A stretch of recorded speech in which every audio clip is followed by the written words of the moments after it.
شنو غادي يكون احساسك الا فجأة اختفى خوك التويمي ديالك اللي تزاد معاك في نفس النهار وشاركتو الحياة والضحك واللعب؟ ولكن فجأة كل شي في داركم كيقولك بلي ما عندكش خوك اصلا. واش غادي تستسلم ولا غادي تبقى تقلب عليه؟ هذه هي القصة اللي جبت لكم اليوم من مذكرات ديال واحد الطبيب نفساني. انا يونس. في هذاك الوقت كنت صغير بزاف، كانت عندي 6 سنين. كنت عايش حياة عادية مع عائلتي، ماما وبابا وخويا التويمي ديالي، عايشين كيف اي عائلة، تنضحكوا نلعبوا ونتخاصموا ونضاربوا، كل شي كان طبيعي. حتى جا نهار الكحل اللي انتقلنا فيه لدار جديدة وكبيرة احسن من دارنا الاولى.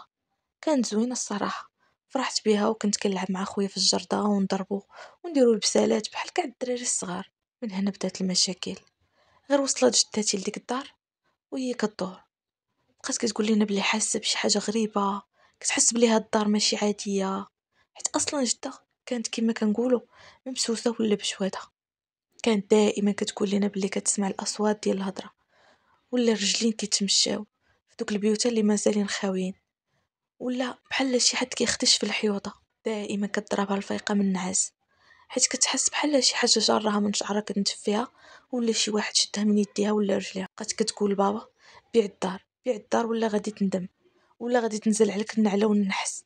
ولكن هو كان كيشوفها غير كبرات ولات كتخرف. شحال حذراتنا حتى ملي ما سمع ليها حد، سخفات مسكينه وعيات وجمعت حوايجها وقررت تمشي في حالها. وهي خارجه بقات كتشوف فيا انا وخويا، وقفات شويه وهي تلفت فينا وقالت لنا واحد النبره ديال التحذير والجديه: ردوا بالكم اوليداتي، راه باغيكم، صليوا وذكروا الله، ما كاينش اللي يحميكم من غير تقرب الى الله سبحانه. كنا كنضحكوا على هضرتها وما تيقناهاش، وخا هكاك بقات هضرتها كدور لنا في الراس.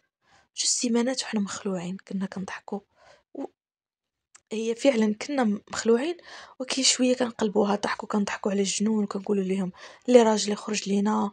ولكن حتى حاجه ما كانت كطرا. صافي، ملي كنتفكروا داك الشيء اللي هضرات عليه كنبقاو نضحكوا. شويه بدينا كنضربوا المشاش، حيت قالت لنا جده بلي الجن كيتسيف في صوره مش. بسم الله الرحمن الرحيم. حتى بدينا كنحلموا بالكوابيس والاحلام المرعبه.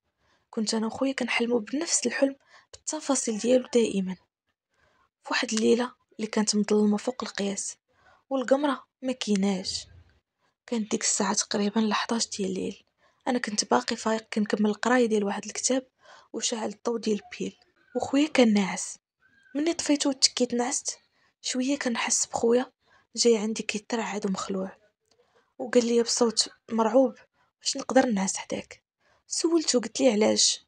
نعس في بلاصتك راه كاين الزحام.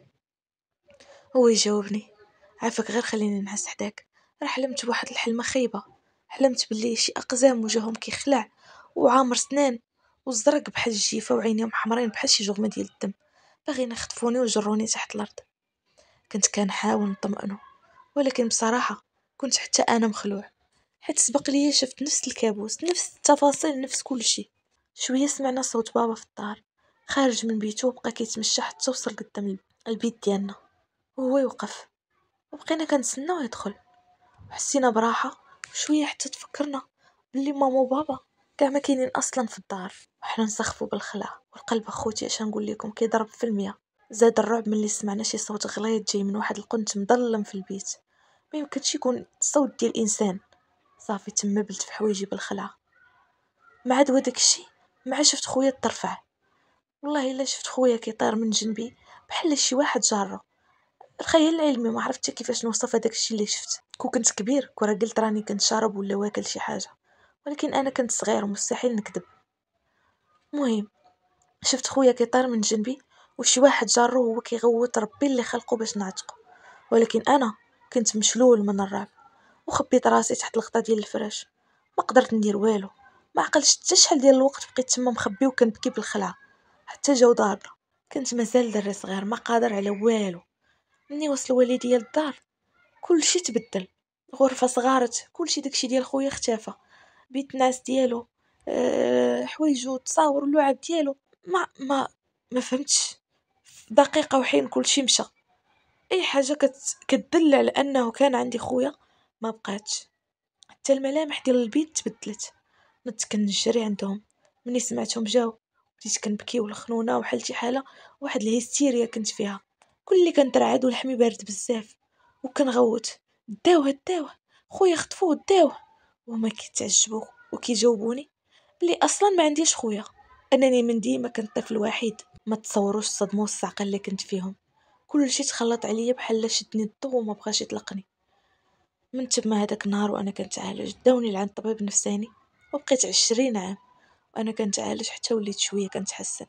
ولكن انا راه غير درت لهم خاطرهم، وانا راه ما عمري تيقت بلي ما عنديش خويا، وعمر هاد الهضره ما بغات تدخل ليا لراسي.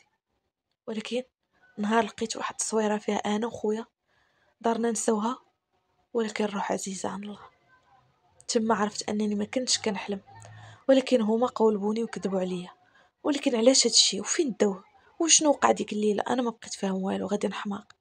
انا راه ماشي مسطي، انا راه كان عندي خويا وشي واحد خداه.